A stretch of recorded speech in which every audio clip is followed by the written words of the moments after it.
এখানে 6 টুকরো ইলিশ মাছ জল দিয়ে ধুয়ে নিয়েছি। খুব বেশি সময় ধরে ধোয়া যাবে না, তাহলে মাছের স্বাদ ও গন্ধ নষ্ট হয়ে যাবে। এবারে 2 টিস্পুন সাদা সর্ষে, 2 টিস্পুন কালো সর্ষে, 1 টিস্পুন চার মগজ জল দিয়ে ভিজিয়ে রাখবো 10 মিনিটের জন্য। ইলিশ মাছের পাতুরি কলা পাতাতে করব, তার জন্য পাতা আগে থেকে ধুয়ে নিয়ে 6 ভাগ করেছি। গ্যাসের উপর রুটি ছাঁকনি বসিয়ে লো ফ্লেমে পাতা ছেঁকে নিচ্ছি। এবারে সর্ষে চার মগজ আমি শিলে বেটে নেব। আমার মিক্সি গ্রাইন্ডার একটু সমস্যা করছি। যে কোনো রান্নার শিলে বেটে মশলা ব্যবহার করলে তার স্বাদ অতুলনীয়। একবার বেটে নেওয়া হয়েছে। এবারে ঝাল বুঝে 4টে কাঁচা লঙ্কা, খুব সামান্য নুন, এতে সর্ষের তেতো ভাবটা কেটে যাবে। আর 1 চামচ জল দিয়ে আবার বেটে নিলাম। সমস্ত বাটা মশলা একটা বাটির মধ্যে নিয়ে নিলাম। 4 চামচ টক দই দিয়ে দিলাম বাটা মশলার মধ্যে।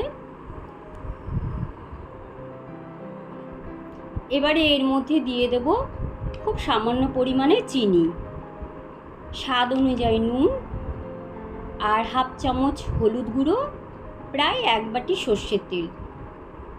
সব কিছু আমি এবারে মশলার সাথে মিশিয়ে নিচ্ছি।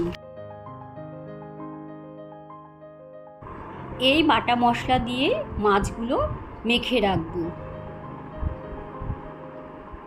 মাছের গায়ে একটু একটু করে লাগিয়ে নিলাম। এবারে হাত দিয়ে দুপাশে ভালো করে মাখাচ্ছি।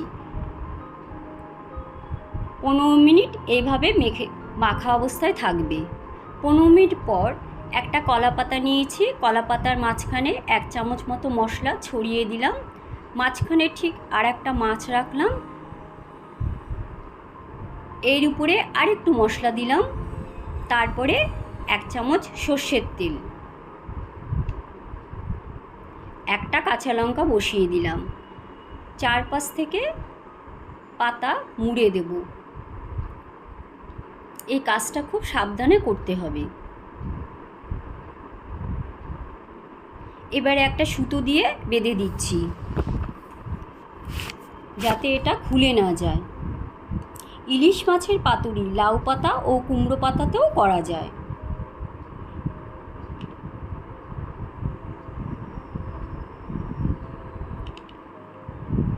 এভাবে সবগুলো রেডি করে নিয়েছি।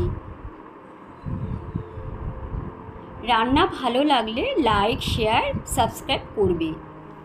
ফ্রাই প্যান গরম হলে 1 চামচ সর্ষের তেল দেব। তেলটাকে ভালো করে চারিপাশে ছড়িয়ে দিলাম। গ্যাসের ফ্লেম এই সময় লোতে থাকবে। তেল গরম হলে পাতুরি রাখলাম। আমি 3টে করে ভেজে নেব। 10 মিনিট ঢেকে রাখবো। 10 মিনিট পর উল্টে দিলাম। গ্যাসের ফ্লেম এই সময় লো থেকে মিডিয়ামে থাকবে। একইভাবে বাকি পাতুরিও ভেজে নিলাম। আবার এগুলো উল্টে দিলাম। একটা থালাতে সব পাতুরি তুলে নিলাম। সর্ষের ঝাঁঝ আর ইলিশের গন্ধ দুই মিলেমিশে একাকার। সামনে ভাইফোঁটা আসছে, এভাবে একবার করবে।